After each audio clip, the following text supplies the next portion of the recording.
नमस्कार. आज तारीख आहे 3 मे 2026. आजकाल सोलापूरच्या बाजार समितीत जा किंवा महाराष्ट्रातल्या कोणत्याही गावात सकाळ सकाळ एकाच विषयावर जोरदार चर्चा सुरू असते. आणि तो विषय म्हणजे पीक कर्जाचं नूतनीकरण करायचं की कर्जमाफीची वाट पाहायची. याच अत्यंत ज्वलंत आणि शेतकरी वर्गाची झोप उडवणाऱ्या प्रश्नाचं आज आपण या सविस्तर विश्लेषणामध्ये थेट उत्तर शोधणार आहोत. आता तुमच्याही मनात हाच प्रश्न असेल बरोबर? कर्ज आत्ता लगेच भरून टाकू की शासनाच्या कर्जमाफीची वाट पाहू? हा प्रश्न सध्या सगळ्यांनाच भेडसावतोय. लोक पार गोंधळून गेली आहेत आणि दोन भिन्न विचारांमध्ये अडकली आहेत. म्हणूनच कुठल्याही अफवांना बळी न पडता अगदी थेट अधिकृत माहितीच्या आधारे आपण या प्रश्नाची उकल करूया आणि यातून सगळ्यात सुरक्षित असा मार्ग शोधूया.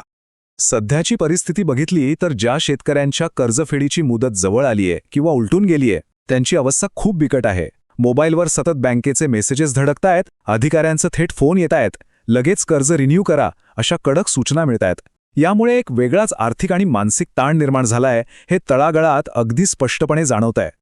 तर वळूया आपल्या पहिल्या आणि सर्वात महत्त्वाच्या मुद्द्याकडे, कर्जमाफीची सद्यस्थिती. येथे अफवा आणि अधिकृत सत्य यातील फरक ओळखणं खूप गरजेचं आहे. बघा, इथला सर्वात कळीचा मुद्दा असा आहे की जुन्या थकबाकीदार शेतकऱ्यांचा डाटा जमा करण्यासाठी शासनाकडून 30 सप्टेंबर 2025 ही कट ऑफ तारीख निश्चित करण्यात आली आहे. हे झालं जुन्या कर्जांबाबत, पण नवीन कर्जांसाठी सध्याचा वास्तव पूर्णपणे वेगळंच आहे. आणि इथेच येते सगळ्यात मोठी मिसिंग लिंक म्हणजेच हरवलेली कडी. 2025 मध्ये नव्याने घेतलेल्या कर्जांना या कर्जमाफीत सामावून घेण्याबाबत सरकारचा अद्याप कोणताही अधिकृत GR म्हणजे शासन निर्णय निघालेला नाहीये. कोणत्याही अधिकृत निर्णयाविना केवळ कर्जमाफी मिळेल या आशेवर बसून राहणं हे खूपच धोक्याचं ठरू शकतं. चला तर मग पुढचा भाग पाहूया.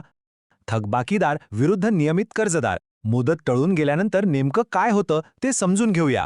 हा फरक समजून घेणं अत्यंत महत्त्वाचं आहे.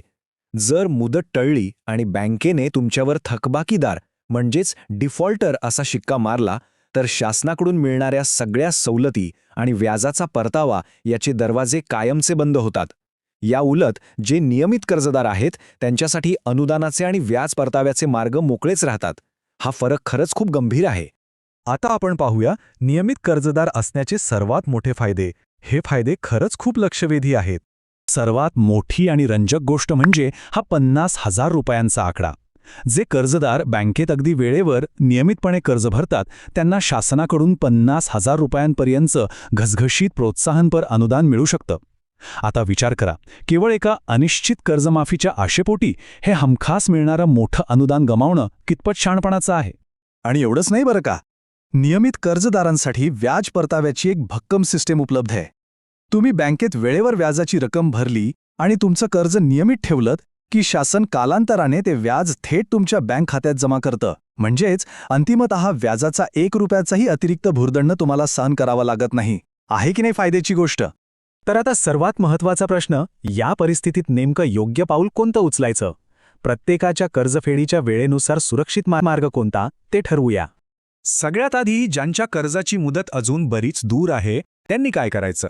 तर तुमच्यासाठी सध्या तरी सर्वात सेफ पर्याय म्हणजे शासनाचा अधिकृत GR निघतोय का याची अगदी शांतपणे वाट पाहणं.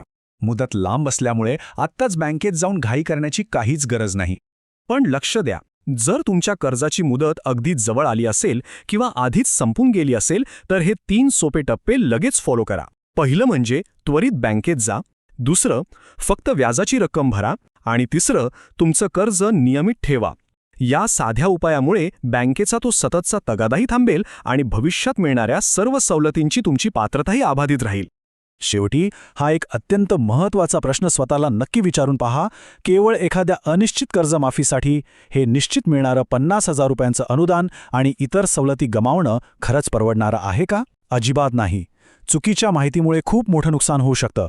म्हणूनच आजच्या या विश्लेषणातून मिळालेली ही अचूक आणि अधिकृत माहिती आपल्या सगळ्या शेतकरी बांधवांपर्यंत तुमच्या गावाकडच्या व्हॉट्सॲप ग्रुप्सवर नक्की शेअर करा. कारण योग्य वेळी मिळालेली माहितीच आपल्या सगळ्या कृषी समुदायाचं आर्थिक भविष्य सुरक्षित करू शकते.